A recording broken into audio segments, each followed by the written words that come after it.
Hello friends, welcome back to my channel Shikhababu শর্টসে আবারও একটি ব্লগে তোমাদের সবাইকে অনেক অনেক স্বাগত। তো দেখো, সকাল সকাল আমি রেডি হয়ে যাচ্ছি, পুজো দিতে যাব। আজকে ছিল বিপত্তারিণী পুজো, তার জন্য রেডি হয়ে গেছি। তারপরে মেট্রো করে মায়ের সাথে আমি পৌঁছে গেছি। এরপর মা মোটামুটি ফলের বাজার তো মা বাড়ি থেকেই নিয়ে এসেছিলো। তো তারপরেই দেখো, আমরা দুটো গামলা কিনেছিলাম স্টিলের। তো তার মধ্যে দুজনার ফলগুলোকে আলাদা আলাদা করে নিচ্ছিলাম। 13 রকমের ফল ছিল। তারপরে মা এখান থেকে ডোর, আলতা সিঁদুর সব রকম কিনে নিয়েছিলাম। কিনে নিয়েই তারপরে পুজো দিয়ে, কালীঘাট মন্দিরে তো ঢুকতেই পারিনি, তারপরে আলাদা করে যেখানে পুজো হচ্ছিল সেখানে পুজো দিয়ে তারপরে আমরা মোটামুটি খাওয়া দাওয়াটা একটু করে নিলাম। তো তখন বাজে 4টে।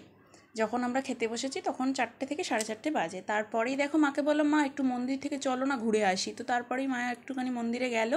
তো গিয়ে তারপরে কালীঘাটের যে আসল প্রসাদ যেটাকে বলে প্যাড়া, ওই প্যাড়াগুলো খেতে তো সবারই ভালো লাগে এবং ঠাকুরেরও একটু ছোঁয়ানো হলে তো ভালো হয়, সবাই এটাই মনে করে।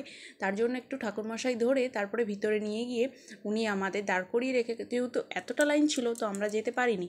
তো প্রসাদটা নেওয়া হয়ে গেছে, তারপরেই আমরা বেরিয়ে এসেছি। বেরিয়ে এসে একটা আইসক্রিম খেয়ে দুজনে বেরিয়ে পড়েছি। তারপরে দেখো, অটোতে করে আস্তে আস্তে তারপরে অনেক মাঝ রাস্তায় নামিয়ে দিয়েছে। তারপরে রিক্সা করে আবার বাড়ি চলে এলাম, প্রচণ্ড ক্লান্ত লাগছে। তারপরেই আমার রাত্রে যেহেতু নিয়ম শেষ হয় এই 13টা লুচি খেয়ে, তো তার জন্য 4টে লুচি তো আমি ওখানেই খেয়ে এসেছিলাম। তো এখন আবার ঘরে বানাবো, হাজব্যান্ডও খাবে। মা তো মায়ের বাড়ি চলে গেছে, আর এখন আমি বানাবো লুচি আর সাদা আলুর তরকারি। নিরামিষ তো, আর অন্য কিছু বানাবো না।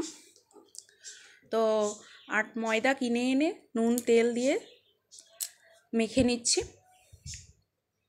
তারপরেই বরমশাই আসতেই আমি লুচিগুলো বেলতে বসে গেছি, আরও ভাজতে। আর আজ এই পর্যন্তই, আমি খেতে থাকি। তোমরা আমার চ্যানেলটিকে সাবস্ক্রাইব